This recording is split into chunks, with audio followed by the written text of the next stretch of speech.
لا حول ولا قوة إلا بالله العلي العظيم.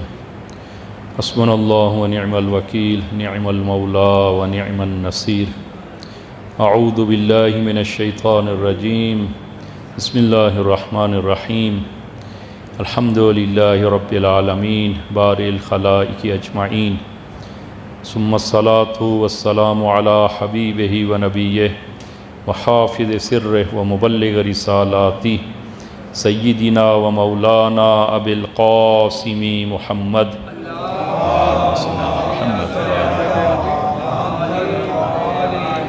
وعلى أهل بيته الطيبين الطاهرين المعصومين الذين أذهب الله عنهم الرجس وطهرهم تطهيرا.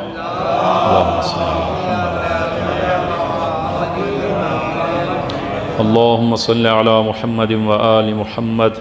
اللهم كل وليك الحجة ابن الحسن صلواتك عليه وعلى آبائه في هذه الساعة وفي كل ساعة وليا وحافظا وقائدا وناصرا ودليلا وعينا حتى تسكنه أرضك طوعا وتمتعه فيها طويلا بحق محمد وآله الطاهرين.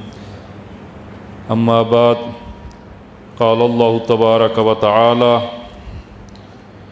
بسم الله الرحمن الرحيم. ثم أورثنا الكتاب الذين اصطفينا من عبادنا فمنهم ظالم لنفسه ومنهم مقتصد ومنهم سابق بالخيرات بإذن الله ذلك هو الفضل الكبير. انشاءاللہ خداوند عالم مرحومہ کی مغفرت فرمائے اور انشاءاللہ محمد و آل محمد کی شفاعت ان کو نصیب فرمائے کہ یہ ایسی محافل اور ایسی مجالس کا انعقاد کہ جہاں پر مرحومین کے لیے اجر و ثواب کا باعث ہے، در واقع جو ہم زندہ ہیں ان کے لیے ایک نصیحت ہے کہ مرحوم جو اس دنیا سے رحلت کر چکے ہیں انہوں نے اپنی زندگی گزاری اور عالم برزخ میں وہ منتقل ہو چکے ہیں، تو ہم کیسے اپنی زندگی گزاریں تاکہ اس عالم آخرت میں، عالم برزخ و عالم آخرت میں ہم سعادت مند ہو سکیں. اور شاید ہم میں سے کہ یہ جو معارف اہل بیت علیہم الصلوۃ والسلام، یہ دین اور قرآن اور معارف اہل بیت جو بیان کیے جاتے ہیں، تو شاید ہم میں سے کسی کی زندگی میں وہ اثر ہو اور ان معارف سے ہم وہ تربیت پا سکیں اور اس حق و حقیقت کو پر عمل کر سکیں.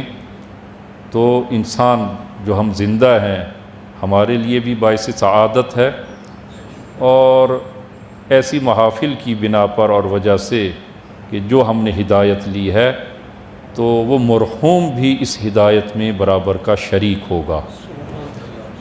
تو یہ ہماری محافل اور مجالس جو ہیں وہ نہایت اہم ہوتی ہیں، اور میری نظر میں ایسی محافل میں وہ ہمیں ایک فرصت ہوتی ہے کہ ہم وہ اصل دین کی خد و خال کو ہم بیان کر سکیں، اور اہل بیت کے ان خالص معارف کو کہ جو ہماری عملی زندگی میں جاری ہو سکتے ہیں ان کو بیان کیا جائے، تاکہ ہم وہ ایک الہی زندگی گزار سکیں اور وہ اہل بیت علیہم الصلوۃ والسلام کی سیرت کے مطابق ہم چل سکیں.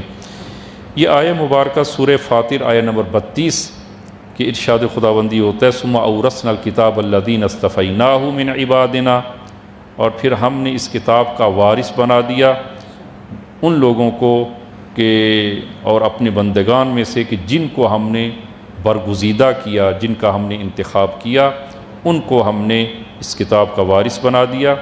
اور پھر ان میں سے فَمِنْهُمْ ظَالِمٌ لِنَفْسِهِ، اور ان میں سے کچھ ایسے ہیں کہ جنہوں نے اپنی نفسوں پر ظلم کیا، وَمِنْهُمْ مُقْتَصِدٌ، اور کچھ ایسے ہیں کہ جو میانہ رو ہیں، اور وَمِنْهُمْ سَابِقٌ بِالْخَيْرَاتِ بِإِذْنِهِ، اور کچھ ایسے ہیں کہ جو اللہ کی اذن سے نیکیوں میں سبقت لے جانے والے ہیں. ذالک هو الفضل الکبیر، اور فرمایا یہی تو بڑا فضل ہے خداوند عالم کا۔ عزیزاً، یہ کہ انسان اس عالم دنیا میں وہ ہمیشہ کے لیے نہیں ہے، اور یہ ہم نے بطور مقدمہ کئی دفعہ عرض کیا کہ انسان کچھ عوالم کو، کچھ جہانوں کو وہ طے کر کے آیا ہے، اور کچھ جہان اور عوالم انسان کے سامنے ہیں جن کو طے کرنا ہے، اور ابھی ہم ایک درمیانی عالم میں ہیں، عالم دنیا میں، اور یہی عالم دنیا ہے جو کسب و معاش کا ہے، جہاں پر ہم کچھ کسب کر سکتے ہیں، کچھ حاصل کر سکتے ہیں۔ اور انسان کی آئندہ کی زندگی، عالم برزخ ہو یا عالم قیامت ہو، وہ منحصر ہے اسی زندگی پر، اسی دنیا کی زندگی پر۔ اور یہ میں نے ہمیشہ یہ عرض کرتا ہوں کہ یہ عالم دنیا 50 سال، 60 سال، 100 سال، اور عام طور پر جو ہے 100 سال سے زیادہ عام طور پر نہیں کہ وہ اس دنیا میں وہ اس کی زندگی 100 سال سے زیادہ نہیں ہے، تو بالآخر انسان اس دنیا سے جانا ہے، اور عالم برزخ اور عالم قیامت، اور عالم قیامت کے بعد کیا ہوگا؟ عالم قیامت کے بعد جو اہل سعادت ہیں وہ سعادت کی زندگی میں ہوں گے، کب تک ہوں گے؟ ہمیشہ کے لیے، اور جو بدبخت اور اہل شقاوت ہیں تو وہ خدا کے اس عذاب میں ہوں گے، کب تک؟ ہمیشہ کے لیے۔ تو عزیزاً، انسان نے مرنا نہیں ہے۔ کون کہتا ہے کہ ہم نے مرنا ہے؟ مرنا یعنی انسانی نابود ہو جانا ہو، نابودی انسان کے لیے نہیں ہے۔ انسان نے ہمیشہ رہنا ہے، ہمیشہ کے لیے خدا نے خلق کیا ہے انسان کو۔ جو سعادت مند ہیں، جو اہل سعادت ہیں، کب تک جو ہے وہ اس سعادت کی زندگی میں رہیں گے؟ ہمیشہ۔ تو عزیزاً، ہم نے اس ہمیشگی زندگی کے لیے جو توشہ ہے، جو زاد راہ ہے، ہم نے اسی 100 سال کی زندگی سے حاصل کرنا ہے۔ لہذا آپ امیر المومنین کی وہ کلام ملاحظہ فرمایا آہ من قلت الزاد و طول السفر، کہ زاد راہ کم ہے اور سفر طویل ہے۔ اور سفر کتنا طویل ہے؟ ہمیشہ کا سفر ہے، ہمیشہ کا سفر ہے۔ اور اس کے لیے زاد راہ کتنا ہے؟ زاد راہ ہمارے پاس نہیں ہے، یہ ہے بہت کم ہے، بہت کم۔ عزیزاً، اس ابدی زندگی کے لیے زاد راہ ہم نے یہیں سے لے کے جانا ہے، یہیں سے لے کے جانا ہے۔ قیس بن عاصم کو اچھا انسان نہیں تھا، ابھی یہ مسلمان نہیں ہوا، اور شراب کا کاروبار کرتا تھا یہ، اور اس نے بہت، اب اس کی زندگی میں بڑے بڑے گناہ ہیں، کہ جن میں سے ایک گناہ جو ہے وہ کہ اس نے اپنی کئی بیٹیوں کو زندہ درگور کیا۔ ایک مرتبہ ایک گروہ کے ہمراہ رسول خدا کی خدمت میں آتا ہے اور رسول خدا سے نصیحت طلب کرتا ہے۔ رسول خدا نے جو اس کو نصیحت فرمائی وہ عین عبارت آپ عزیزان کی خدمت میں وہ عرض کروں کہ امالی مرحوم شیخ صدوق علیہ رحمہ میں یہ حدیث کہ جب اس نے نصیحت طلب کی، یا رسول اللہ مجھے نصیحت فرمائیں، فقال رسول اللہ، رسول خدا نے فرمایا یا قیس انا مع العز ذلہ، فرمایا کہ ہر عزت کے ساتھ ذلت ہے۔ ہمیشہ انسان ایسا نہیں ہے کہ عزیز ہو، ہاں نا، بعض اوقات انسان جو ہے جو عزیز ہے ذلیل ہو جاتا ہے۔ اور پھر فرمایا وَإِنَّ مَعَ الْحَيَاةِ مَوْتًا، ہر حیات کے ساتھ موت ہے، اور اس عالم میں کوئی ایسا ذی روح شے نہیں ہے کہ اس کو موت نہ آنی ہو۔ بالآخر انسان نے، یا ہر ذی روح جو زندہ اشیاء ہیں، جو حیات رکھتی ہیں، زندگی رکھتی ہیں، ان کو موت آنی ہے۔ اور موت یہ ایک ایسی حقیقت ہے کہ جس کا کوئی انکار نہیں کر سکتا۔ حتیٰ فرعون کہ انا ربکم الاعلیٰ کا نعرہ جس نے بلند کیا، انا ربکم الاعلیٰ، حتیٰ موت پر اس کا بھی یقین تھا، اور اس نے بھی اپنے لیے مرنے کے بعد کا انتظام کر رکھا تھا۔ موت ایک ایسی حقیقت ہے، ان مع الحیات موتا وان مع الدنیا آخرہ، اور دنیا کے ساتھ آخرت ہے۔ اگر دنیا ہے تو آخرت بھی ہے۔ وَإِنَّ لِكُلِّ شَيْءٍ حَسِيبًا، ہر چیز کا حساب و کتاب ہے۔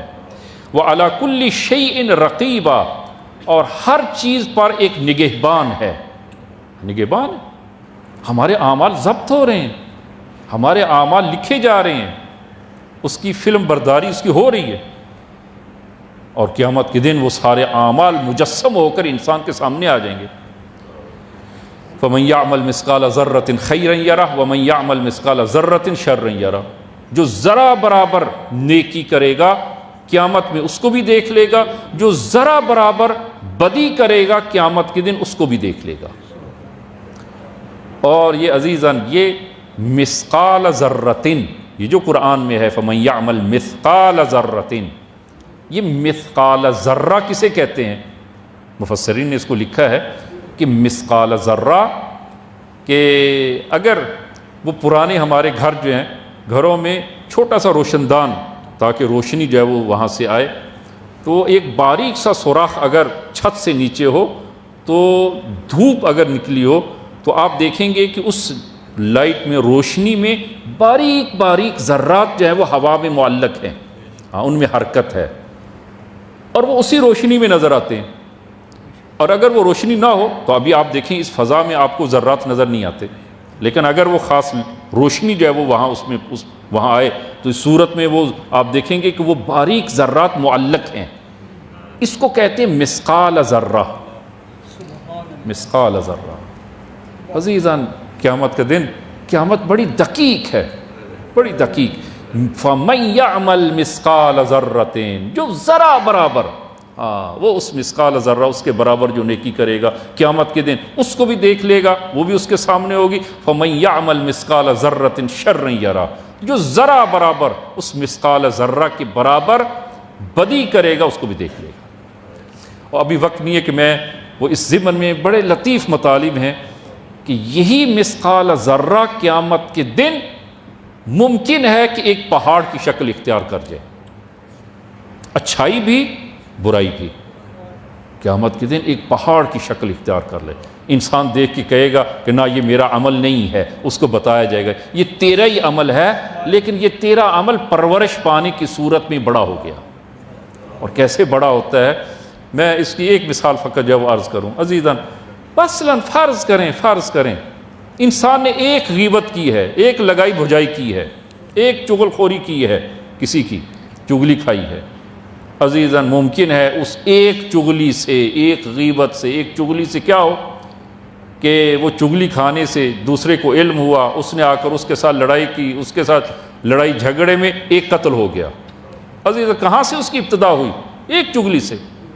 نتیجہ اس کا کیا نکلا؟ یہ ہٹلر کے بارے میں کہ وہ حاسد تھا، حسد، اور حسد اس قدر جو ہے وہ اس نے وہ وسعت اختیار کی اور بڑا ہو گیا کہ جنگ عظیم کا باعث بن گیا۔ ایک چھوٹا عمل مثقال ذرہ ممکن ہے کہ قیامت کے دن وہ ایک پہاڑ کی شکل اختیار کر جائے۔ روایات میں ہو فرمایا کہ لکلی علی کل شیء رقیبہ، ہر چیز پر ایک نگہبان ہے۔ وَإِنَّ لِكُلِّ حَسَنَةٍ ثَوَابًا وَلِكُلِّ سَيِّئَةٍ عِقَابًا، ہر نیکی پر ثواب اور ہر بدی پر عقاب۔ وَلِكُلِّ أَجَلٍ كِتَابًا، ہر اجل کا وقت معین ہے، ہر زندگی اور حیات کا وقت معین ہے۔ وَإِنَّهُ لَبُدَّ لَكَ يَا قَيْسْ مِن قَرِينٍ، فرمایا اے قیس یہ جان لو اور یقین کرو کہ ایک ہمدم کا ہونا لازم ہے، ایک ہمدم ہوگا، ایک ساتھی ہوگا تمہارا۔ لابد لک من قرین یا قیس یدفن معک، اور وہ قرین تمہارے، رسول خدا کی کلام ہے، اس صادق الوعد کی کلام ہے، فرمایا کہ وہ قرین تمہارے ساتھ دفن ہوگا، وہ تمہارے ساتھ دفن ہوگا۔ یدفن معک وہو حی وانت میت، وہ زندہ ہوگا اور تم مردہ ہوگے، تم مردہ ہوگے، اور وہ زندہ عمل، وہ قرین، وہ ہمدم تمہارے ساتھ ہوگا، زندہ ہوگا اور تم مردہ ہوگے۔ فَإِن كَانَ كَرِيمًا أَكْرَمَكَ وَإِن كَانَ لَئِيمًا أَسْلَمَكَ، اگر وہ ہمدم اچھی شے ہوئی، اسلم وہ تو اکرمکا تمہارا اکرام کرے گا، تمہاری عزت کرے گا، وہ اگر برا ہوا اسلمکا تمہیں عذاب کے حوالے کر دے گا اور تمہیں تکلیف پہنچائے گا۔ ثم لا يحشر الا معك، اور یہ جان لو کہ وہ ہمدم، اس کا حشر و نشر تمہارے ساتھ ہوگا، تمہارے ساتھ، ہمیشہ تمہارے ساتھ۔ قیامت کے دن جب تم اٹھائے جاؤ گے تو وہ بھی تمہارے ساتھ ہوگا۔ اور وَلَا تُبْعَثُ إِلَّا مَعَهُ، اور تمہیں جب اٹھایا جائے گا اسی کے ساتھ اٹھایا جائے گا۔ وَلَا تُسْأَلُ إِلَّا عَنْهُ، اور جب تم سے سوال کیا جائے گا، قبر میں سوال کیا جائے گا، محشر میں سوال کیا جائے گا، کس کے بارے میں سوال کیا جائے گا؟ اسی کے بارے میں سوال کیا جائے گا، اسی کے بارے میں۔ فَلَا تَجْعَلْهُ إِلَّا صَالِحًا، پس تمہارا ایک ہمدم ہے مرنے کے سے لے کر تا قیامت، یہ ہمدم تمہارے ساتھ ہے۔ پس فَلَا تَجْعَلْهُ إِلَّا صَالِحًا، پس اپنے اس ہمدم کو ایک نیک و صالح چیز قرار دو، ایک نیک و صالح کو اپنا ہمدم بناؤ، ایک نیک و صالح کو اپنا ہمدم بناؤ۔ فَإِنَّهُ إِن صَلُحَ آنَسْتَ بِهِ، اگر وہ اچھا اور نیک ہوا، آنَسْتَ بِهِ، تم اس سے مانوس ہو جاؤ گے، تم اس کے ساتھ خوشحال ہوگے۔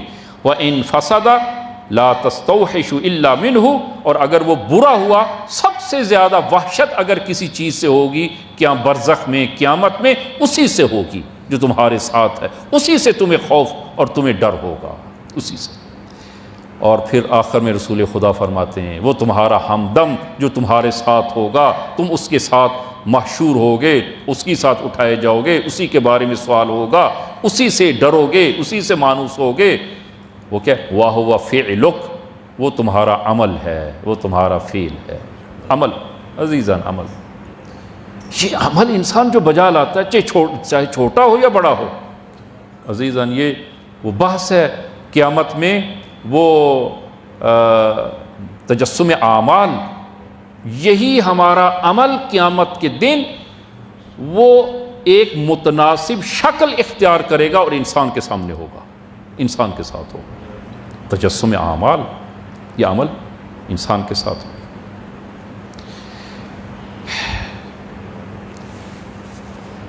مدینہ میں رسول گرامی اسلام صلی اللہ علیہ وآلہ وسلم کی رحلت کے بعد محمد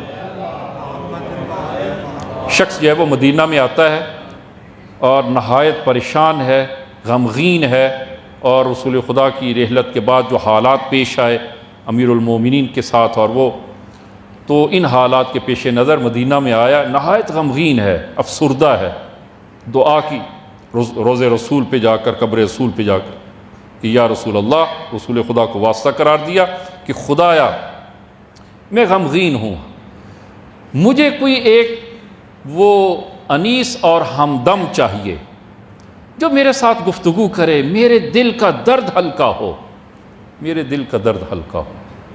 خداوند عالم نے اس کی دعا کو قبول کیا، اور یہ راوی کہتا ہے کہ میں دیکھتا ہوں کہ ایک شخص میرے پاس آ کر، قریب آ کر بیٹھ جاتا ہے۔ دیکھا کہ جناب ابو دردہ صحابی رسول ہیں، کہ باعظمت رسول ہیں، جن کی قبر مبارک جو ہے وہ شام میں ہے، سوریہ میں، اور حالات زندگی جن کے بارے میں لکھے گئے ہیں۔ جناب ابو دردہ جب قریب آ کر بیٹھ گئے تو اس شخص نے ابو دردہ سے کہا کہ جناب ابو دردہ، مجھے رسول گرامی اسلام کی حدیث سناؤ تاکہ مجھے سکون ملے، رسول خدا کی حدیث سناؤ۔ جناب ابو دردہ نے اسی آیت کی جو ہم نے ابتدائی کلام میں آیت کی تلاوت کی، اسی آیت کی تلاوت کی، اور رسول خدا کی وہ حدیث جو اس آیت کے بارے میں ہے وہ بیان کی، کہ سورہ فاطر میں ثم اورثنا الکتاب الذین اصطفیناہ من عبادنا فمنہم ظالم لنفسہ، فرمایا کہ قیامت کے دن لوگوں کی 3 قسمیں ہو جائیں گی۔ کچھ لوگ ہوں گے جو ظالم لنفسہ، جنہوں نے اپنے نفسوں پر ظلم کیا، جنہوں نے اپنے ساتھ زیادتی کی۔ انسان گناہ کرتا ہے، معصیت کرتا ہے، اگر کسی کے ساتھ کسی کا حق کھاتا ہے تو عزیزان یہ ایسا نہیں ہے کہ وہ دوسرے پر اس نے یہ اپنے اوپر ظلم کر رہا ہے، یہ اپنے اوپر ظلم کر رہا ہے، ظالم لنفسہ، جنہوں نے اپنے نفسوں پر ظلم کیا۔ رسول گرامی اسلام نے فرمایا کہ یہ لوگ جو ظالم لنفسہ، قیامت کے دن سب سے سخت ترین حساب ان کا ہوگا، سخت ترین حساب ہوگا۔ اور دوسری قسم جو قرآن نے بیان کی وَمِنْهُمْ مُقْتَصِدٌ، اور کچھ لوگ ایسے ہوں گے کہ جو درمیانے ہوں گے، فرمایا کہ ان کا حساب قیامت کے دن رسول خدا فرماتے ہیں کہ ذرا آسان ہوگا، قیامت کے دن ان کا حساب آسان ہوگا۔ اور تیسری قسم وَمِنْهُمْ سَابِقٌ بِالْخَيْرَاتِ، اور کچھ لوگ ایسے ہوں گے کہ جو نیکیوں میں سبقت لے جانے والے ہیں۔ رسول خدا نے فرمایا یہ وہ لوگ ہیں، تیسرا گروہ، کہ جو قیامت کے دن وہ جنت میں جائیں گے، یدخلون الجنہ بغیر حساب، جو جنت میں حساب و کتاب کے بغیر جنت میں داخل ہوں گے، جنت کے بغیر۔ عزیزان ہم دیکھیں زندگی گزار رہے ہیں، اس دنیا میں زندگی گزار رہے ہیں، ہمارا شمار ان تین گروہوں میں سے کس میں ہے؟ ابھی سے حساب کر لیں، ابھی سے اپنا محاسبہ کر لیں۔ حاسبوا قبل ان تحاسبوا، فرمایا کہ اپنا محاسبہ کر لیں قبل اس کے کہ تمہارا حساب کیا جائے، محاسبہ کیا جائے، اپنے حساب اسی دنیا میں چکا لیں، اسی دنیا میں حساب کر لیں۔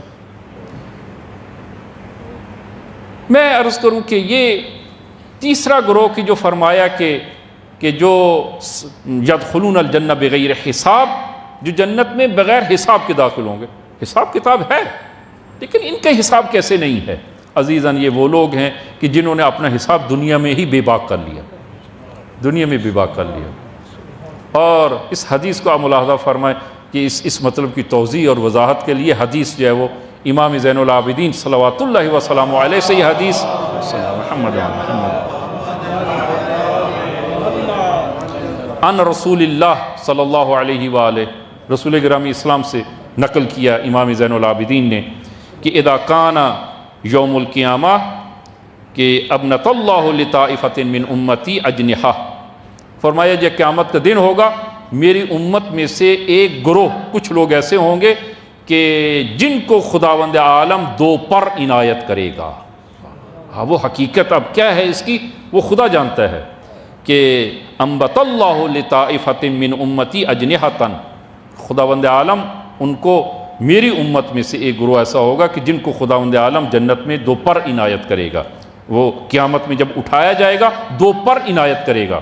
یطیرون من قبورہم الی الجنان، وہ قبروں سے اڑتے ہوئے، ہاں ان دو پروں پر پرواز کرتے ہوئے جنت میں پہنچیں گے۔ ہاں وہ قیامت میں عزیزاً قیامت کا وہ منظر عجیب منظر ہے، وہ وقت نہیں ہے کہ حتیٰ وہ اس قیامت کی وہ ہولناکی کہ جناب وہ شیخ الانبیاء حضرت ابراہیم علی نبینا علیہ الصلوۃ والسلام کے حالات کو اور ملاحظہ فرمائیں کہ قیامت کی اس منظر اور ہولناکی کو دیکھ کر جناب ابراہیم خدا کی بارگاہ میں وہ گریہ کریں گے، خدایا کہ میرا خیال، میری توجہ، میری طرف توجہ کرنا۔ تو یہ گروہ ایسا ہوگا کہ جو پرواز کرتا ہوا جنت میں داخل ہوگا، اور یسرحون فیہا وَيَتَنَعَّمُونَ كَيْفَ شَاءُوا، اور وہ جیسے وہ اپنی دلخواہ نعمات میں وہاں پر وہ جنت میں زندگی گزاریں گے۔ اور جب وہ اتنی جلدی سے پرواز کرتے ہوئے جنت میں پہنچیں گے، پرواز کرتے ہوئے جنت میں سب سے پہلے آپ یوں کہیں جنت میں پہنچ گئے۔ اب یہ میری تعبیر ہے، ابھی میری تعبیر ہے، تو ملائکہ جو ہے وہ اس سے کہیں گے کہ میاں آپ اتنی جلدی جنت میں کیسے آ گئے؟ فتقول الملائکہ حل رأیتم حسابا، ملائکہ اس سے پوچھیں گے کیا حساب و کتاب دے کر آئے ہو؟ حل رأیتم یقول حل جزتم علی الصراط، کیا صراط سے گزر کر آئے ہو؟ یقولون ما، یقول یہ لوگ جواب میں کہیں گے ما رأینا حسابا، ہم نے کوئی حساب نہیں دیا، ہم صراط سے گزر کر نہیں آئے۔ پھر کہیں گے ملائکہ کہ حل رأیتم جہنم، کہ جہنم سے گزر کر آئے ہو؟ اس لیے کہ وہ صراط جہنم کے اوپر ہے اور سب نے وہاں سے گزرنا ہے، کہ جہنم سے گزر کر آئے ہو اس صراط سے اور جہنم کے اس راستے سے؟ یہ جواب میں کہیں گے ما رأینا شیئا، ہم نے کچھ نہیں دیکھا، ہم نے کچھ۔ اچھا جب کہ یہ سب مراحل گزار کے آئے ہیں لیکن اتنی جلدی یہ مراحل گزرے ہیں کہ ان کو احساس نہیں ہوا۔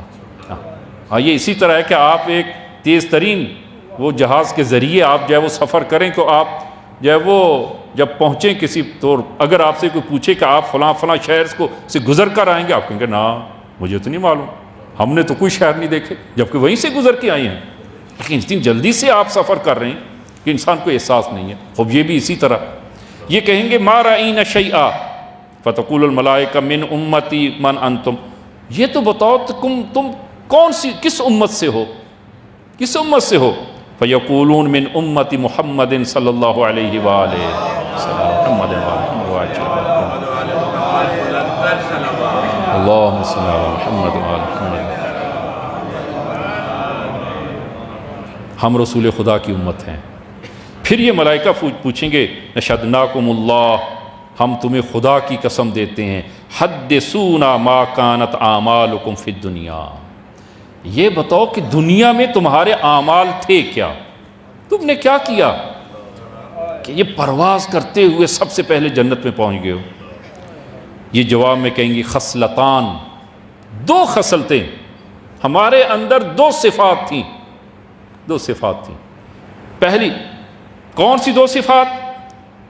کہ ان دو صفات کی وجہ سے فبلغنا اللہ بفضل رحمتہ، خداوند عالم نے ان دو صفات کی وجہ سے ہم پر اپنی رحمت کا فضل کیا، اور وہ دو صفات یہ کننا، اب یہ عزیزان کی خدمت میں، عزیزان یہ دو صفات کیا ہیں؟ وہ دو صفات یہ ہیں، کننا اذا خلونا نستحیی ان نعصیہ۔ پہلی صفت ہمارے اندر یہ تھی کہ جب ہم خلوت میں ہوتے تھے، تنہائی میں ہوتے تھے، تو خدا کی نافرمانی، خدا کی معصیت اور گناہ کرنے سے ہم ڈرتے تھے، ہمیں حیا آتی تھی، خدا کی معصیت کرنے سے ہمیں حیا آتی تھی۔ عزیزان سب کے سامنے انسان جو ہے وہ دوسروں کے سامنے بڑا پارسا ہوتا ہے، ہاں بڑا جو ہے وہ زاہد و متقی ہوتا ہے، اور بڑا پارسا جو ہے وہ ہوتا ہے عام طور پر جو ہے وہ، لیکن جب انسان خلوت میں ہے، کچھ گناہ ایسے ہیں خلوت کے ہیں، اور جب خلوت میں ہے بے باک ہو جاتا ہے۔ کہا کہ اذا خلونا نستحیی ان نعصیہ، جب ہم تنہائی میں اور خلوت میں ہوتے تھے، اور نوجوانوں کی خدمت میں کہ تنہائی میں ہے اور وہ موبائل ہاتھ میں ہے، اور پھر جو ہے وہ انسان کی ایمان کا پتہ چلتا ہے، آیا کس قدر اس کے اندر ایمان ہے، کہ ہم جو ہے وہ جب خلوت میں ہوتے تھے تو ہمیں حیا آتی تھی کہ خدا سے، خدا کی معصیت اور خدا کی نافرمانی کرنے سے ہمیں حیا آتی تھی۔ یہ ایک۔ دوسری وَنَرْضَ بِالْيَسِيرِ بِمَا قُسِمَ لَنَا، کہ اور جو کچھ خدا نے ہماری قسمت میں قرار دیا تھا ہم اس پہ راضی تھے، راضی بے رضایت خدا اس پہ راضی تھے۔ جب ملائکہ یہ سنیں گے، یہ ان دو صفات کو سنیں گے، تو کہیں گے یحق لکم ھذا، یہ تمہارا حق ہے، واقعاً تمہارا حق ہے کہ تم اس قدر وہ سب سے پہلے جنت میں آؤ، اور یہ فضل الہی تمہیں حاصل ہو۔ عزیزان یہ صفت حیا انسان کے اندر، یہ صفت حیا ایک بہت بڑی صفت ہے، بہت بڑی صفت، اور اگر ہم اپنے اندر وہ حیا کو پیدا کر لیں، صفت حیا کو پیدا کر لیں، عزیزان انسان بہت ساری آلودگیوں سے بچ جاتا ہے۔ حیا، صفت حیا۔ میں نہایت اختصار کے ساتھ اس حدیث کو آپ عزیزان کی خدمت میں، کہ رسول گرامی اسلام سے یہ حدیث ہے، فرمایا الاسلام عریان، اسلام عریان ہے، فلباسہ الحیا، اسلام عریان ہے، اس کا لباس حیا ہے، اس کا لباس حیا ہے۔ اگر جس میں حیا نہیں ہے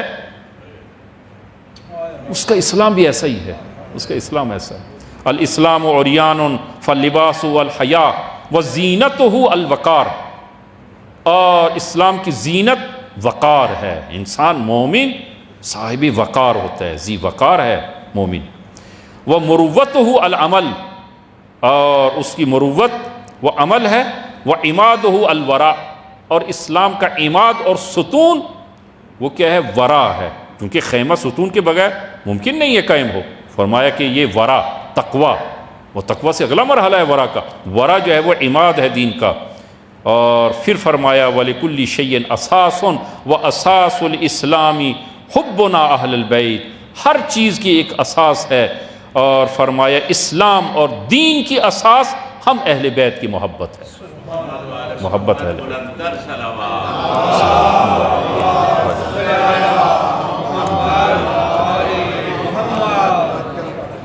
یہ حیا بہت بڑی صفت ہے انسان کے اندر، مومن کے اندر بہت بڑی صفت ہے، کہ وہ یہ مطالب ہم نے پہلے بھی کئی مرتبہ عرض کیے لیکن جو ہے وہ صرف ایک اشارہ جو ہے وہ کہ عزیزاً یہ صفت حیا امام صادق صلوات اللہ وسلام علیہ ارشاد فرماتے ہیں،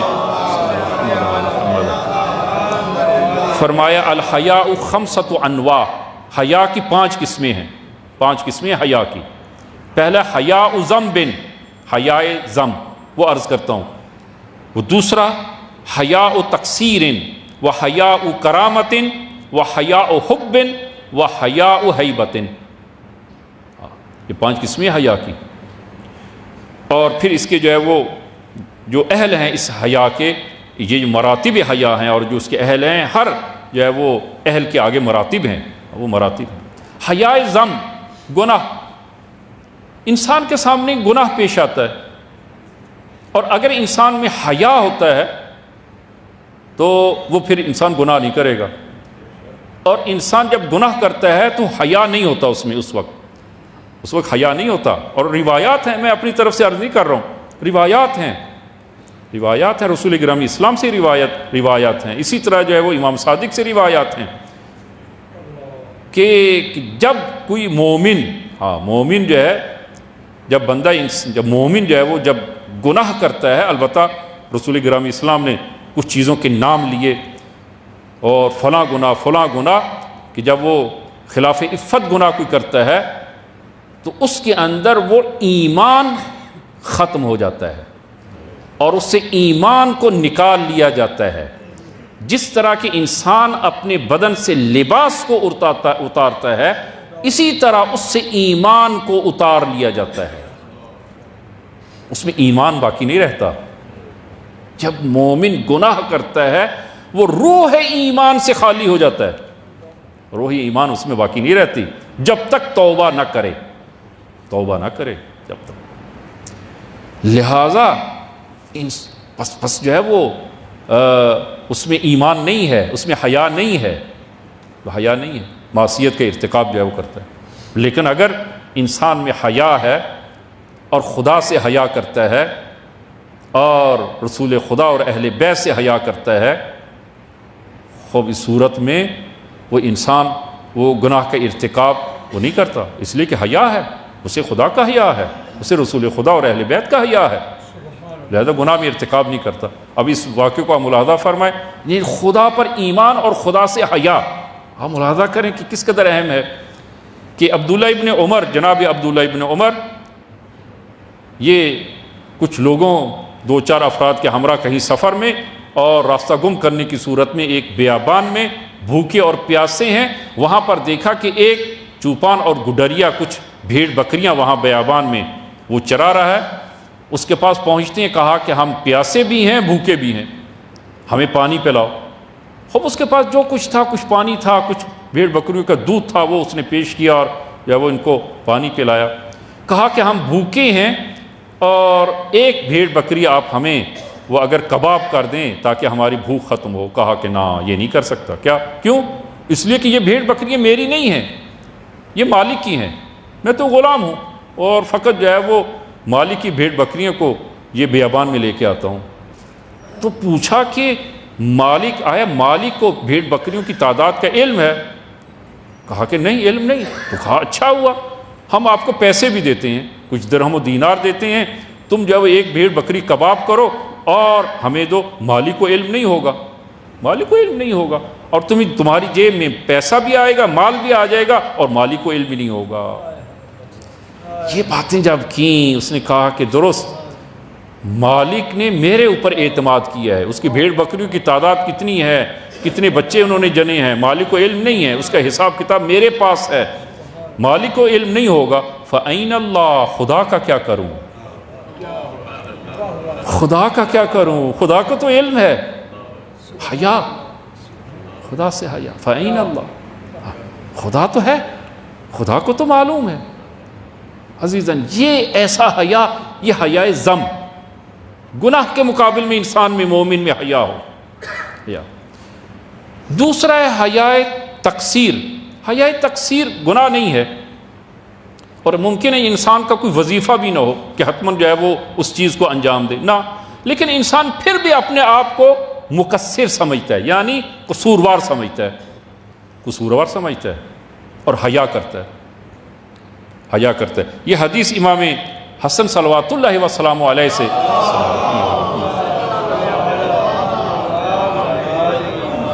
البتہ اسی قسم کے واقعات جو ہیں وہ کچھ اور شخصیات کے حوالے سے بھی یہ واقعات اس قسم کا وہ ملتے ہیں، لیکن یہ حدیث جو ہے وہ کہ مسند امام مجتبیٰ صلوات اللہ وسلام علیہ میں یہ حدیث جو ہے وہ عن بعدی کہ اس راوی جو ہے وہ عن نجیح قال، راوی نجیح ہے اور وہ کہتا ہے کہ رأیت الحسن ابن علی یأکل، میں نے دیکھا کہ امام حسن کھانا تناول فرما رہے ہیں، وبین یدیہ کلب، اور آپ کے سامنے ایک کتا بیٹھا ہے، کلما اکل لقمۃ طرح للکلب مثلها، آپ جو ہے وہ جس طرح ایک لقمہ خود کھاتے ہیں تو ایک لقمہ اسی کی طرح کتے کے سامنے وہ رکھتے ہیں تاکہ وہ کتا اس کو کھا لے، جبکہ کھانا جو ہے وہ ایک شخص کے لیے ایک سے زیادہ نہیں ہے، لیکن پھر بھی امام وہ ایک لقمہ خود کھاتے ہیں، ایک لقمہ اس کتے کو وہ دیتے ہیں۔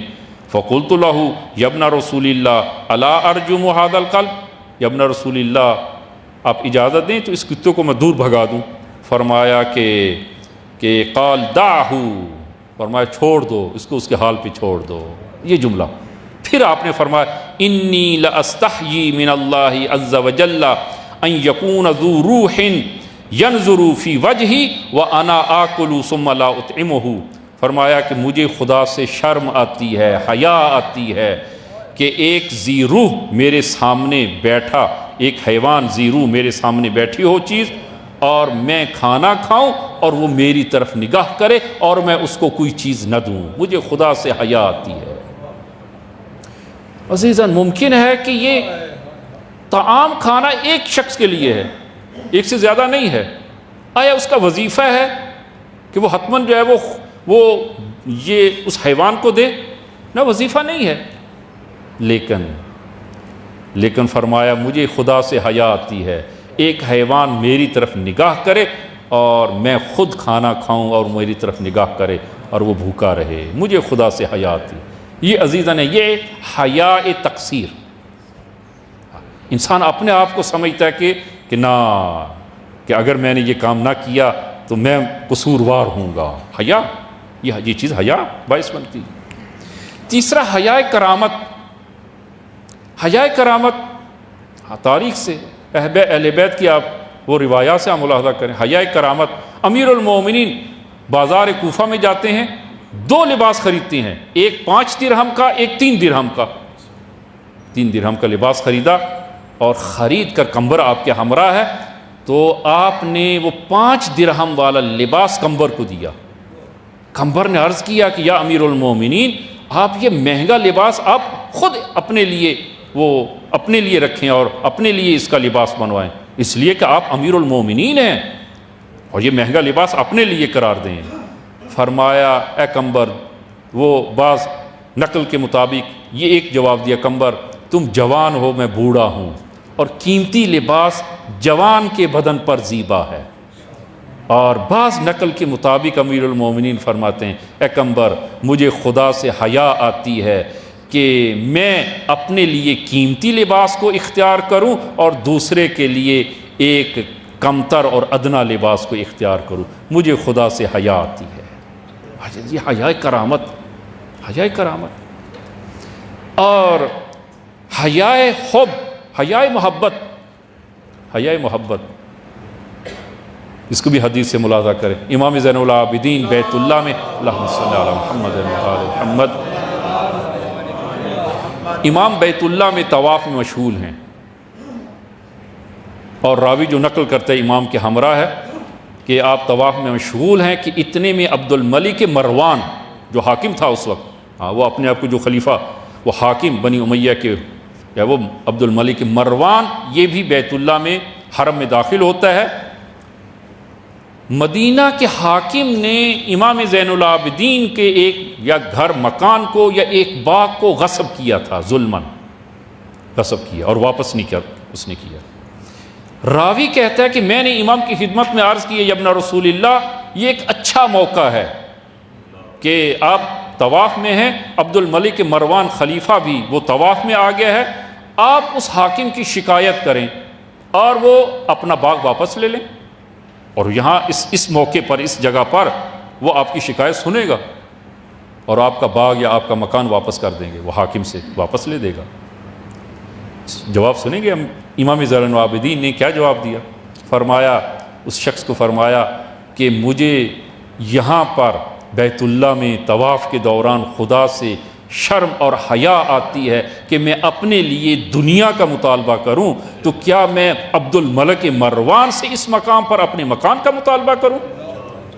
خدا حیائے حب، حیائے محبت، حیائے محبت، اور پانچویں حیائے حیبت۔ عزیزاً، مومن میں کم از کم حیائے ذنب ہونا چاہیے۔ مومن گناہ کرتے ہوئے مومن کو حیا ہونی چاہیے، خدا سے حیا ہو، رسول خدا اور اہل بیت اور امام زمان سے حیا ہو، اس لیے کہ ہمارے اعمال وہ رسول خدا کی خدمت میں اور امام زمان اور وقت کے امام اور اس حجت الہی کی خدمت میں پیش کیے جاتے ہیں۔ عزیزاً، جب امام نگاہ فرمائیں گے ہمارے اعمال میں تو کتنی شرم کا مقام ہوگا کہ جو ہم اہل بیت کی محبت کا اور امام زمان کی اس حجت الہی کے زمان میں ہم زندگی بسر کر رہے ہیں، اور اس ولی نعمت کی خدمت میں ہمارے اعمال جب پیش ہوں گے تو کس قدر شرم کا مقام ہوگا۔ عزیزاً، قیامت کے عذابوں میں سے سب سے بڑا عذاب جو قیامت میں ہوگا وہ یہی شرمندگی ہوگی، یہی شرمندگی ہوگی۔ قیامت میں خدا کے سامنے، رسول خدا کے سامنے، امیر المومنین و اہل بیت کے سامنے انسان کی وہ شرمندگی سب سے بڑا عذاب ہوگا انسان کے۔ تو عزیزاً، یہ مومن میں کم از کم حیائے ذم، حیائے ذم، اور حیائے ذم جو ہے وہ ہونا چاہیے۔ اور گناہ کے حوالے سے، گناہ کے مقابل میں بالآخر انسان میں حیا ہو، حیا ہو۔ اگر حیا ہے انسان میں، مومن میں، پھر وہ اپنے آپ کو اس گناہ سے آلودہ نہیں کرے گا، آلودہ نہیں کرے گا۔ عزیزاً، ہم زندگی جو ہے وہ کیسے گزاریں تاکہ جو ہے وہ ہم سعادت مندانہ ہماری زندگی جو ہے وہ ہو سکے؟ تو عزیزاً، نہایت اختصار کے ساتھ، تاکہ ہماری یہ مجلس اور ہمارا یہ یہاں پر اتنا بیٹھنا میرے لیے، آپ کے لیے مفید فائدہ ہو سکے عزیزاً، وہ اس کے لیے نہایت اختصار سے دعائے کمیل کا وہ ایک جملہ جو ہر شب جمعہ آپ پڑھتے ہیں کہ اللہم اغفر لی الذنوب التی تحبس العصم، اللہم اغفر لی الذنوب التی تحبس الدعاء، خدایا میرے ان گناہوں کو معاف کر دے جو دعا کو حبس کر لیتے ہیں، دعا کو پرواز نہیں ہونے دیتے۔ دعا پرواز نہیں کرتی، خدا کے حضور نہیں پہنچ سکتی۔ اللہم اغفر لی الذنوب التی تغیر النعم، کچھ گناہ ایسے ہیں کہ جو نعمتوں کو بدل دیتی ہیں، نقمت میں بدل دیتے ہیں۔ اور یہ ایک تفصیلی حدیث ہے امام زین العابدین صلوات اللہ وسلم علیہ سے حدیث ہے کہ جس میں امام نے تفصیلاً ذکر کیا وہ کون سے گناہ ہیں جو دعا کو حبس کر دیتے ہیں، وہ کون سے گناہ ہیں جو نعمت کو نقمت میں بدل دیتے ہیں، وہ کون سے گناہ ہیں کہ جو انسان کی کہ اللہم اغفر لی الذنوب التی تنزل البلاء، کچھ گناہ ایسے ہیں کہ جو بلا نازل کرتے ہیں، انسان اس گناہ میں مبتلا ہوتا ہے اور جس کے نتیجے میں بلا اس پر نازل ہوتی ہے، مشکلات اس پر آتی ہیں۔ آج نہایت اختصار کے ساتھ اس ایک جملے میں جو امام سے منقول ہے کہ وہ گناہ کے جو بلا نازل کرتے ہیں، کہ امام زین العابدین فرماتے ہیں کہ وہ گناہ جو بلا نازل کرتے ہیں، الذنوب التی تنزل البلا، وہ گناہ کی جو بلا نازل کرتے ہیں، فرمایا وہ تین ہیں، تین۔ البتہ کچھ بلا وہ ہوتی ہے فردی، یعنی انسان گناہ کرتا ہے، جس نے گناہ کیا ہے وہ کسی مشکل میں مبتلا ہو جائے گا، وہ مبتلا ہو جائے گا اس مشکل میں، اور وہ خود جو ہے وہ اس میں مبتلا ہے۔ مثلا جو ہے وہ کچھ گناہ ایسے ہیں جس کی وجہ سے انسان کی رزق بند ہو جاتا ہے، رزق میں کمی آ جاتی ہے۔ کچھ گناہ ایسے ہیں کہ جو انسان میں کوئی اور مشکل اس کی زندگی میں پیدا ہو جاتی ہے۔ وہ گناہ باعث بنتے ہیں۔ کچھ گناہ ایسے ہیں کہ جو انسان ایک اجتماعی بلا، ایک اجتماعی آفت اور ایک اجتماعی عذاب اس کا باعث بنتے ہیں، اور یہ 3 گناہ ایسے ہیں ممکن ہے کہ یہ گناہ ایسے ہوں کہ جو انسان پر فردی اور اجتماعی وہ بلا اور مصیبت اس پہ نازل کرے، اور اگر ایک معاشرہ ان گناہوں میں مبتلا ہو جائے وہ پورا معاشرہ وہ مصیبت زدہ ہو جائے گا، وہ پورا معاشرہ مصیبت زدہ ہو۔ اور وہ 3 گناہ ہیں کہ جو اللہم اغفر لی الذنوب التی تغیر تنزل البلا، وہ گناہ کہ جو بلا نازل کرتے ہیں، تو امام فرماتے ہیں کہ الذنوب التی تنزل البلا، پہلا گناہ کہ جو بلا کے نازل ہونے کا باعث بنتا ہے، اور وہ کیا ہے؟ ترک اغاثۃ الملہوف۔ اغاثۃ الملہوف، ملہوف کہا جاتا ہے جو شخص جو ہے وہ بے بس ہو، بے بس ہو، کسی مشکل میں ہے، کسی مصیبت میں ہے اور وہ بے بس ہے، تو اغاثۃ الملہوف یعنی وہ بے بس انسان کی فریاد رسی کرنا، اور ترک اغاثۃ الملہوف یعنی کسی وہ شخص کی فریاد رسی کو ترک کرنا اور اس کی فریاد رسی نہ کرنا۔ وہ ایک مشکل میں ہے، ایک مومن مشکل میں ہے اور اس کی مشکل آپ دور کر سکتے ہیں، لیکن آپ دور نہ کریں، یہ گناہ ہے، گناہ۔ اور اگر ایک معاشرہ اس میں مبتلا ہو جائے، فرمایا کہ یہ معاشرہ بلا کے لیے آمادہ ہو جائے۔ ترک اغاثۃ الملہوف کہ ایک مصیبت زدہ اور درد مند کی مدد نہ کرنا، ترک اغاثۃ الملہوف، ایک مصیبت زدہ کی مصیبت میں مدد نہ کرنا۔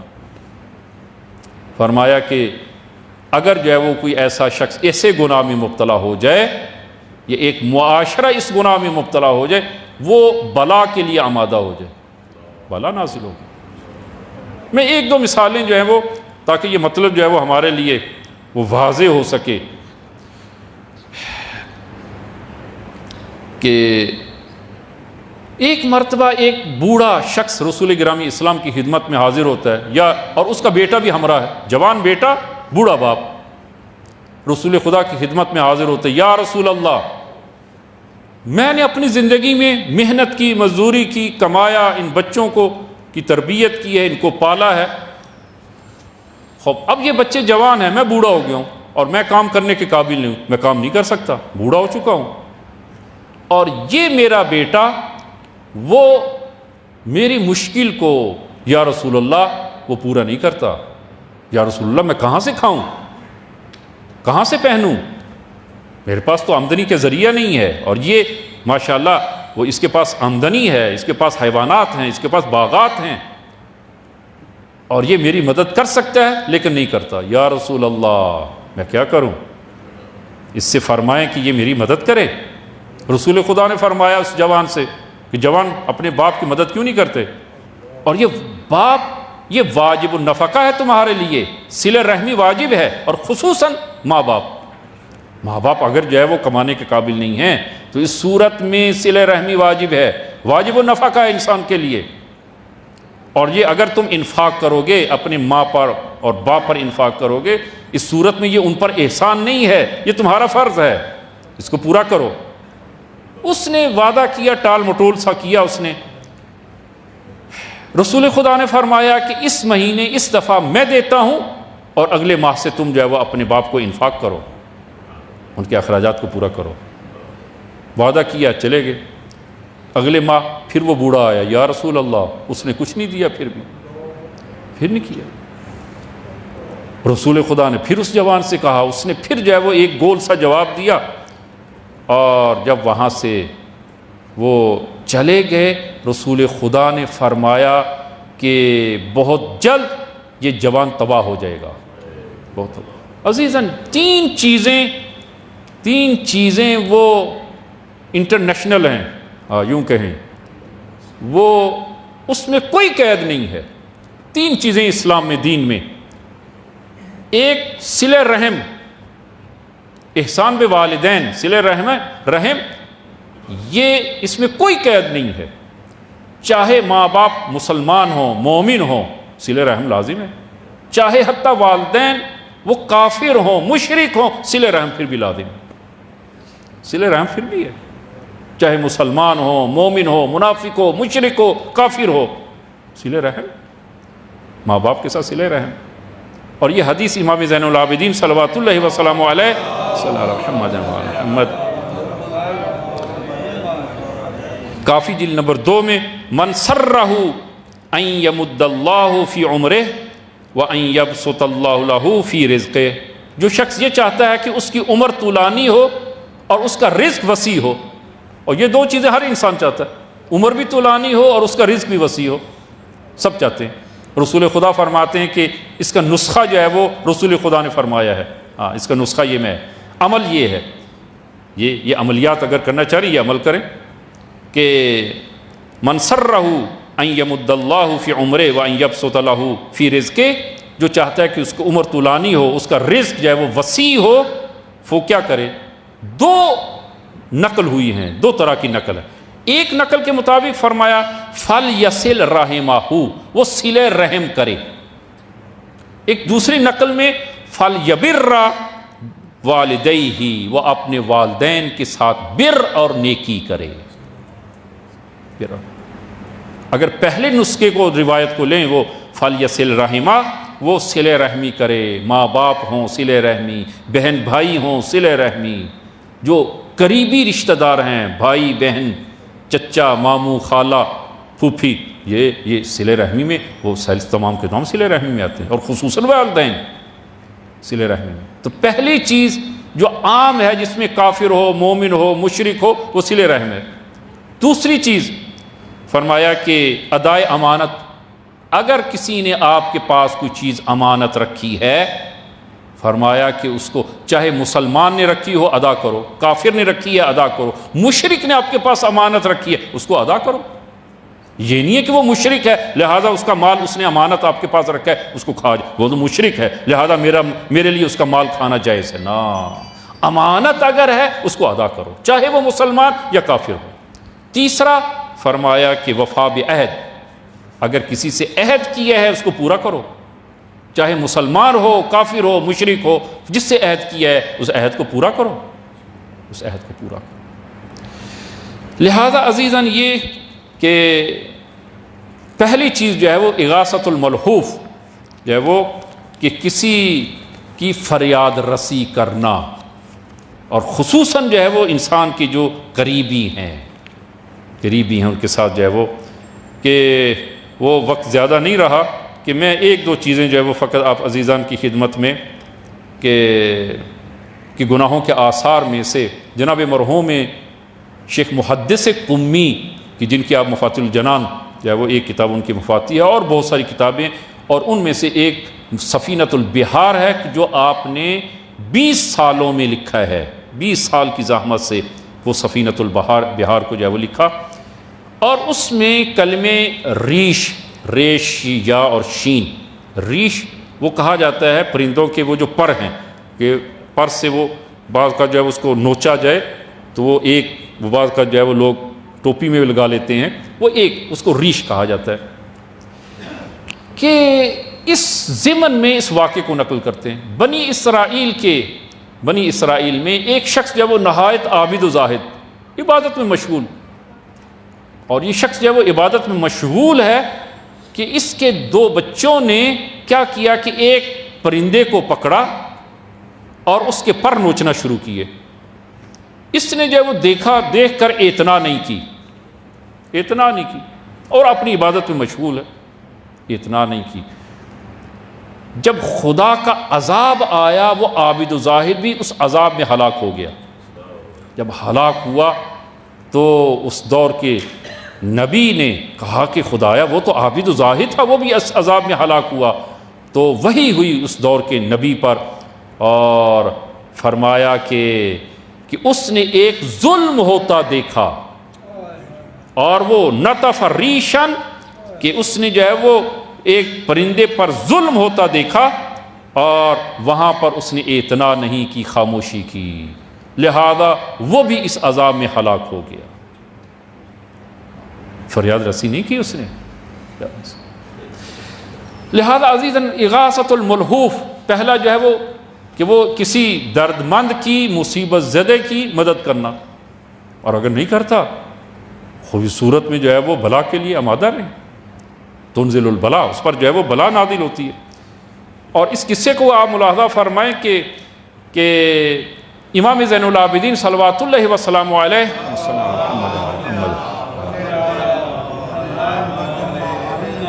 کہ جناب ابو حمزہ صومالی سے آگاہ ہیں، اور بہت ساری دعائیں ابو حمزہ صومالی کے مفاتیح الجنان میں موجود ہے۔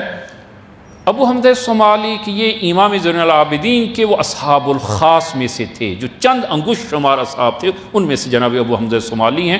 امام زین العابدین، امام باقر، امام صادق صلوات اللہ وسلامہ علیہم اجمعین کے تینوں کی امامت اور تینوں کے اصحاب ہیں، تینوں ائمہ کے۔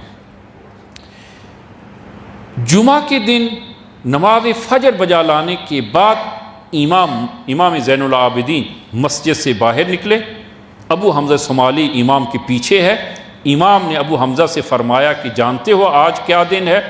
عرض کرتا ہے کہ ابن رسول اللہ آج جمعے کا دن ہے۔ فرمایا کہ آج گھر کا دروازہ کھول دو، جو فقیر آئے اس کو عطا کرو، کسی کو خالی ہاتھ جانے نہ دو۔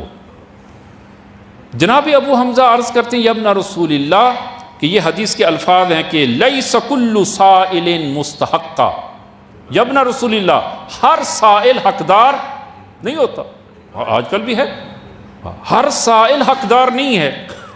امام نے فرمایا جانتا ہوں ہر سائل حقدار نہیں ہے، لیکن میں ڈرتا ہوں کہیں ایسا نہ ہو کہ میں اپنے بھائی یعقوب جیسی مصیبت میں مبتلا ہو جاؤں۔ عرض کرتے ہیں جناب ابو حمزہ صومالی کہ ابن رسول اللہ حضرت یعقوب کی وہ مصیبت کیا ہے؟ فرمایا کہ جناب حضرت یعقوب اب ہر روز یا ہفتے میں ایک دن ایک وسیع دسترخوان لگاتے تھے اور ہر ضرورت مند کو دعوت دیتے تھے۔ دسترخوان لگایا، کھانا کھایا، دسترخوان کو اٹھا دیا ظاہراً، اور یہ ایک فقیر لیٹ پہنچتا ہے، اور اس نے وہ حضرت یعقوب کے دروازے پر وہ دستک دی۔ ظاہراً روایت کے الفاظ یہ ہے اس لیے کہ نبی معصوم ہوتا ہے، ظاہراً دروازے پر دستک دی اور کوئی باہر گیا اور آ کر اس نے حضرت یعقوب کو خبر دی کہ کوئی شخص، وہ ایک شخص جو ہے وہ آیا جس کی عادت ہے مانگنا، ہاں صحیح خبر نہ دی، تصدیق نہ کی۔ روایت کے الفاظ ہیں لم یصدقو، انہوں نے تصدیق نہیں کی حضرت یعقوب کو آ کر۔ بالآخر وہ شخص خالی ہاتھ اور خالی پیٹ وہاں سے چلا، اور جب وہاں سے گیا خدا کے حضور شکایت کی، خدایا کہ میں تیرے نبی کے دروازے پر گیا اور میں آج روزے سے تھا اور تیرے نبی کے دروازے سے بھی خالی واپس لوٹا ہوں۔ جب اس نے خدا کے حضور شکایت کی، اسی رات یہ قصہ حضرت یوسف اسی رات شروع ہوا۔ حضرت یوسف کو جو خواب آتی ہے کہ میں نے دیکھے کہ وہ ستارے جو ہیں اور ایک چاند ہے، ستارے ہیں اور سورج، چاند، ستارے، اور وہ مجھے سجدہ، برا خواب جو ہے وہ اسی رات خواب دیکھا، اور حضرت یعقوب کو وحی ہوئی کہ مصیبت اور بلا کے لیے آمادہ ہو جاؤ، مصیبت اور بلا کے لیے آمادہ ہو جاؤ۔ اور پھر وہ سارا قصہ شروع ہوا، اور 30 سال باپ اور بیٹے حضرت یوسف و حضرت یعقوب کے درمیان جدائی ہوئی، اور وہ پورا قصہ فرمایا۔ امام زین العابدین فرماتے ہیں کہ میں جانتا ہوں لیس کل سائل مستحق، کا ہر سائل حقدار نہیں ہوتا، لیکن مجھے ڈر اور خوف ہے کہیں ایسا نہ ہو کہ کوئی حقدار اس گھر سے خالی دروازے سے خالی لوٹ جائے اور میں بھی حضرت یعقوب جیسی مصیبت میں مبتلا نہ ہو جاؤں۔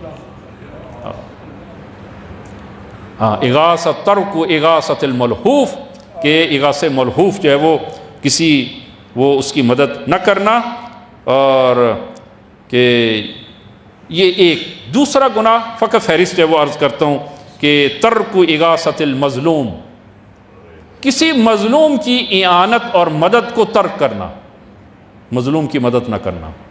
انسان مدد کر سکتا ہے اس مظلوم کی، لیکن انسان اس مظلوم کی مدد نہ کرے۔ فرمایا کہ یہ وہ گناہ ہے کہ تنزل البلا، جو بلا نازل کرتا ہے۔ اور تیسرا فرمایا وتضییع الامر بالمعروف والنہی عن المنکر، امر بالمعروف اور نہی از منکر کو ضائع کرنا۔ وہ انشاءاللہ کبھی امر بالمعروف اور نہی از منکر کے بارے میں تفصیلاً گفتگو کریں گے کہ عزیزاً یہ ہمارے معاشرے میں ختم ہو چکا ہے۔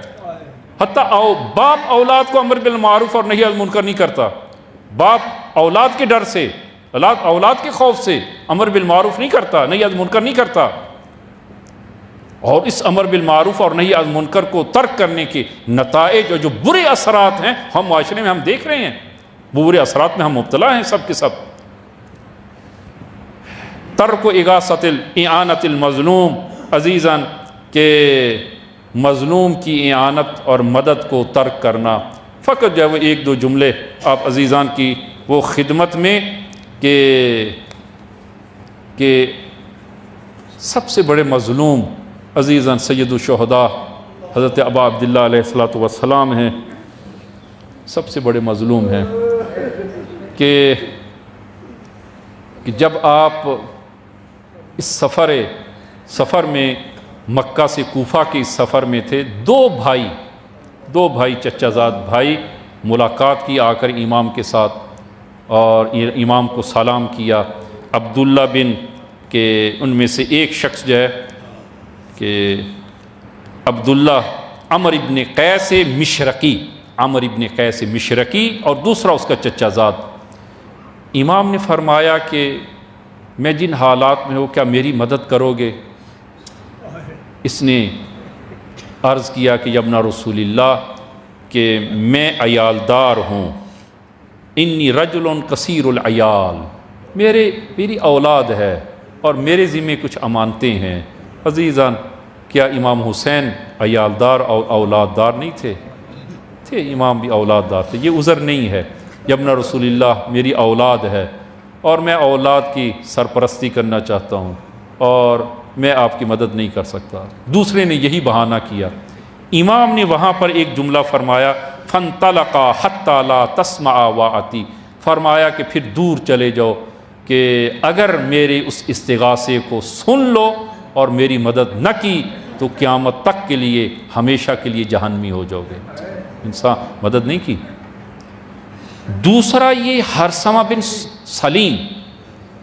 بن سلیم یہ لشکر اعداء میں ہے، اور ظاہراً کہ بعض نقل کے مطابق 5 یا 6 محرم کو، بعض نقل کے مطابق 10 محرم کو لشکر اعداء سے امام کی خدمت میں آ جاتا ہے، اور امام کی خدمت میں آ کر عرض کرتے یا ابن رسول اللہ کہ آج سے 22-23 سال پہلے ہم امیر المومنین کے ہمراہ جنگ صفین سے جب واپس آئے اور امیر المومنین جب اسی سرزمین پر پہنچے، آپ اپنے گھوڑے سواری سے اترے، آپ نے وہ کربلا کی خاک کو اٹھایا، سونگا، پھر آپ نے گریہ کرنا شروع کیا اور فرمایا یہاں کچھ عاشقان الہی آئیں گے اور وہ شہید ہوں گے، یہاں پر وہ اپنے گھوڑے باندھیں گے، یہاں پر خیمے لگائیں گے، یہاں پر شہید ہوں گے۔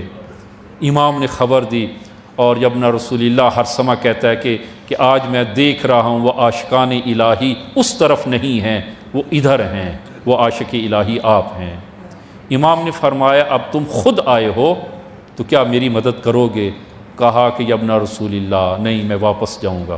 امام نے فرمایا اتنی دور چلے جاؤ کہ میں پھر میری اس استغاثے کو نہ سن پاؤ، اگر میرے استغاثے کو سنا اور مدد نہ کی ہمیشہ کے لیے جہنمی ہو جاؤ گے۔ عزیزان اغاثۃ المظلوم، میں امام کے وہ اگرچہ میرے لیے وہ ذکر مصیبت سخت ہوتا ہے، پڑھنا میرے لیے مشکل ہوتا ہے، میں آج اس سید الشہداء اور اس مظلوم اعظم کا ذکر نہیں کروں گا، بلکہ اس سے پہلے عزیزان حضرت ابا عبداللہ بہت بڑے مظلوم ہیں، بہت بڑے مظلوم ہیں، سید الشہداء ہیں۔ لیکن روایات میں ہے زیارت امام ہادی صلوات اللہ وسلم علیہ کہ فرمایا کہ یا امیر المومنین، اے میرے جد اول المظلوم، سب سے بڑے اور پہلے مظلوم آپ امیر المومنین ہیں۔ امیر المومنین مظلوم ہے اور حضرت زہرا مظلومہ ہے۔ عزیزان، امت نے کیا مدد کی؟ امت نے کیسی مدد کی؟ ایک جملہ فقط عرض کروں گا کہ جناب بشار امام صادق کی خدمت میں آتا ہے کوفہ میں، اور امام کھجور تناول فرما رہے ہیں، اور یہ امام کی خدمت میں آتا ہے، یا ابن رسول اللہ، آج بازار کوفہ میں ایک دل خراش واقعہ دیکھ کر آیا ہوں اور جس کی وجہ سے میرا دل غمگین ہے۔ امام نے فرمایا کہ بشار آؤ میرے ساتھ کھجور تناول کرو۔ کہا یا ابن رسول اللہ، میں کھجور نہیں کھا سکتا، میرا دل غمگین ہے۔ امام نے فرمایا کہ میرا حق جو تمہاری گردن پر ہے، اس حق کا واسطہ دیتا ہوں کہ میرے ساتھ کھجور کھاؤ۔ کہ امام کے حکم پر میں نے چند کھجوریں کھائیں۔ پھر امام نے فرمایا وہ کیا واقعہ تھا جو تم دیکھ کر آئے ہو، غمگین ہو؟ عرض کیا یا ابن رسول اللہ، بازار کوفہ میں نے دیکھا کہ ایک بوڑھی خاتون کو یہ سپاہی وہ تازیانے مار کر اس کو وہ دارالامارہ کی طرف لے کے جا رہے ہیں۔ اس کا قصور کیا تھا؟ عرض کیا یا ابن رسول اللہ، مجھے معلوم ہوا، میں نے تحقیق کی کہ یہ بوڑھی خاتون بازار میں چلتے چلتے گر گئی، اور جب وہ گری اس کی زبان سے ایک جملہ نکلا، لعن اللہ ظالمی علی ظالمی فاطمہ، خدا لعنت کرے حضرت زہرا پر ظلم کرنے والوں پر خدا لعنت کرے۔ جب یہ جملہ سپاہیوں نے سنا، اس بوڑھی خاتون پر تازیانے مارنے شروع کیے اور اس کو دارالامارہ کی طرف لے کے جا رہے تھے۔ امام صادق نے جب یہ سنا زاروں قطار رونے لگے، ریش مبارک آنسوؤں سے تر ہو گئی۔ میں عرض کر اور پھر فرمایا بشار آؤ مسجد سہلہ چلتے ہیں، جا کر دعا کرتے ہیں اس کنیز خدا کے لیے، اس کی رہائی کے لیے دعا کرتے ہیں۔ یا امام صادق، آپ ایک کنیز فاطمہ کی اس مشکل اور اس ظلم کو آپ برداشت نہ کر سکے، لیکن اس وقت کیا حال ہوگا جب بنت نبی پر ظلم کیا جا رہا تھا، اور جب بنت نبی اس در و دیوار میں جب آ گئی تو ایک جملہ کہا، یا ابتا یا رسول اللہ اہاکذا یفعل بحبیبتک، یا رسول اللہ تیری بیٹی کے ساتھ آیا اسی طرح کا رویہ، اسی طرح کا ظلم وہ اختیار کیا جائے گا۔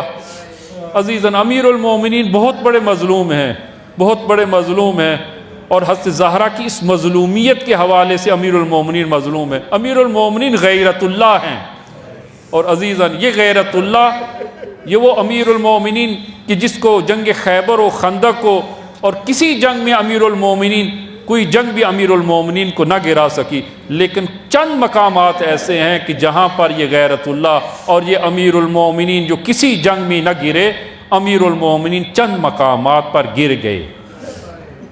جناب مرحوم مجلسی اس حدیث کو اور اس جملے کو نقل کرتے ہیں۔ پہلا مقام کہ جب رسول گرامی اسلام جناب جبرائیل نازل ہوئے، رسول خدا کی خدمت میں عرض کیا یا رسول اللہ گھر کو خالی کر دیں، خلوت کریں، آپ اور علی کے علاوہ گھر میں کوئی نہ ہو۔ گھر کو خالی کیا۔ جبرائیل عرض کیا یا رسول اللہ 2 پیغام خدا کی طرف سے لے کر آیا ہوں، اور یہ 2 پیغام اب علی کو دیں۔ پہلا پیغام، یا رسول اللہ علی سے کہیں کہ آپ کی رحلت کے بعد خلافت علی کو نہیں ملے گی، علی سے کہیں کہ علی صبر کرے۔ یہ پیغام دیا۔ امیر المومنین نے عرض کیا یا رسول اللہ اگر خدا کے لیے ہے میں صبر کروں گا۔ دوسرا پیغام، جب دوسرا پیغام جبرائیل نے دیا، رسول خدا نے امیر المومنین کو جب پیغام دیا، وہ پیغام ہی ایسا تھا کہ امیر المومنین ضبط نہ کر سکے، امیر المومنین غش کر کے گر گئے۔ اور وہ پیغام کیا تھا کہ علی سے کہیں کہ علی کے سامنے اور علی کی نگاہوں کے سامنے زہرا پر ظلم کیا جائے گا، علی سے کہیں کہ خدا کی خاطر اس ظلم پر صبر کرے۔ عزیزاً غیرت اللہ، امیر المومنین وہ غیرت الہی ہے، اس غیرت الہی کے سامنے حضرت زہرا پر ظلم کیا جا رہا تھا۔ حضرت علی امیر المومنین صبر پر پابند تھے، صبر کیا۔ یہ دو مقام، جہاں پہلا مقام جہاں امیر المومنین گر گئے، عزیزاً دوسرا مقام فرمایا کہ جب حضرت زہرا کی رحلت ہوتی ہے، شہادت ہوتی ہے، حسنین شریفین بھاگتے ہوئے مسجد میں امیر بابا کے پاس پہنچے اور عرض کیا یا ابتا ماتت امنا، اے ہمارے بابا ہماری ماں اس دنیا سے رحلت کر گئی۔ جب یہ خبر حضرت زہرا کی شہادت کی خبر سنی، فوقع علی علی وجہ امیر المومنین، منہ کے بل زمین پر گر گئے۔ امیر المومنین برداشت نہ کر سکے، منہ کے بل زمین پر گر گئے۔ یہ دوسرا۔ تیسرا مقام جب امیر المومنین حضرت زہرا کو غسل دے رہے تھے، بچوں سے کہا کہ بچوں ایسا گریا کرنا، امیر المومنین غسل دے رہے ہیں، جب آپ کا ہاتھ حضرت زہرا کے اس پہلو پر آیا، امیر المومنین نے غسل سے ہاتھ کھینچا، دیوار پر سر رکھا، بلند آواز سے گریا کرنا شروع کیا۔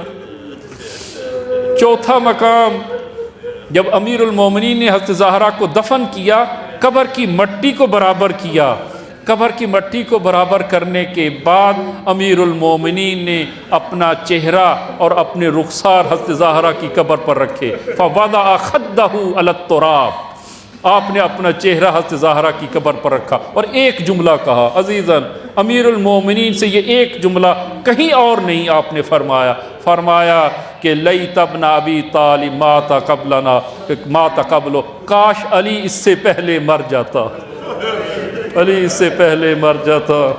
الا لعنت اللہ علی القوم الظالمین وسیعلم الذین ظلموا ای منقلب ینقلبون۔ خدایا بحق امام زمان و بحق زہرا، خدایا امام زمان کے ظہور میں تعجیل فرما اور ہم سب کو ان کے یار و انصار میں محشور فرما۔ خدایا بحق امیر المومنین و بحق زہرا، خدایا ہماری اس محفل کا، ہماری اس نشست کا اور مجلس کا، خدایا اگر تیری بارگاہ میں اجر و ثواب ہو، خدایا یہ اجر و ثواب کہ زوجہ ڈاکٹر صغیر حسین شاہ، خدایا اور اس خاندان کے تمام مرحومین کو عنایت فرما، حضرت زہرا کی اور اس عصمت کبریٰ کی شفاعت ان کو عنایت فرما۔ خدایا بحق زہرا بحق امام زمان مرحومہ کو اپنی جدہ کے ساتھ محشور فرما۔ خدایا بحق زہرا بحق امام زمان ہم سب کو خدایا کہ وہ پاک اور پاکیزہ زندگی عنایت فرما۔ خدایا ہم سب کو، ہماری اولاد اور نسلوں کو تا روز قیامت مخلص ترین شیعان امیر المومنین میں سے قرار دے۔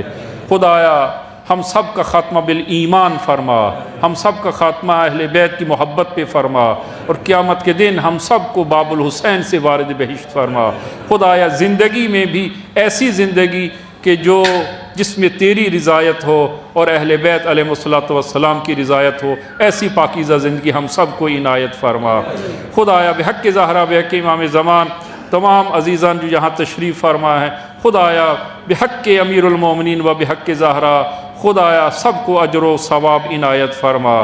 خدایا جو حاجات رکھتے ہیں، خدایا ان حاجات کو پورا فرما، جو مریض ہیں شفاء کامل عنایت فرما، اور خصوصاً ایک مومن جن کے بارے میں کہا گیا کہ وہ بے گناہ اسیر ہے، خدایا بحق امیر المومنین و بحق زہرا، خدایا ان کو اس بے گناہ اسارت سے نجات عنایت فرما۔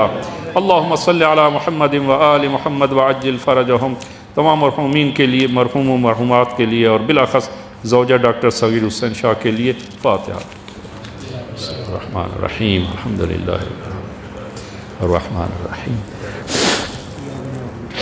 مالک یوم الدین، ایاک نعبد و ایاک نستعین، اہدنا الصراط المستقیم صراط الذین انعمت علیہم غیر المغضوب علیہم ولا الضالین۔ بسم اللہ الرحمن الرحیم، قل هو اللہ احد اللہ الصمد لم یلد ولم یولد ولم یکن له کفوا احد۔ بسم اللہ الرحمن الرحیم، قل هو اللہ احد اللہ الصمد لم یلد ولم یولد ولم یکن له کفوا احد۔ بسم اللہ الرحمن الرحیم، قل هو اللہ احد اللہ الصمد لم يلد ولم يولد ولم يكن له كفوا احد۔ اللهم اغفر للمؤمنين والمؤمنات والمسلمين والمسلمات الأحياء منهم والأموات، تابع اللهم بيننا وبينهم بالخيرات، إنك مجيب الدعوات، إنك على كل شيء قدير، بحق محمد وآله۔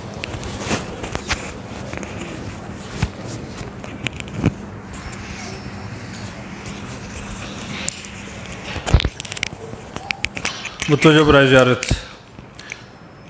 السلام علیکم یا نبی اللہ، السلام علیکم یا رسول اللہ، السلام علیکم یا حبیب اللہ، السلام علیکم یا باعث الہدا، السلام علیکم ورحمۃ اللہ وبرکاتہ، السلام علیکم یا ابا عبداللہ الحسین علیہ السلام، السلام علیکم یا ابن رسول اللہ، السلام علیکم یا ابن امیر المومنین و ابن سید الوصیین، السلام علیکم یا ابن فاطمۃ الزہراء و سیدۃ النساء العالمین، السلام علیکم ورحمۃ اللہ وبرکاتہ، السلام علیکم یا غریب الغرباء، السلام علیکم یا معین الضعفاء والفقراء، السلام علیکم یا مغیث شیعۃ الازوار فی یوم الجزاء، السلام علیکم ورحمۃ اللہ وبرکاتہ، السلام علیکم یا صاحب العصر والزمان، المان المان من فتنۃ الزمان، السلام علیکم یا خلیفۃ الرحمان، السلام علیکم یا قام کفر و طغیان، السلام علیکم یا دافع ظلم والعدوان، مولا اجل اللہ تعالی فرجک، سہل اللہ تعالی مخرجک، وزورک وعوانک ورحمۃ اللہ وبرکاتہ،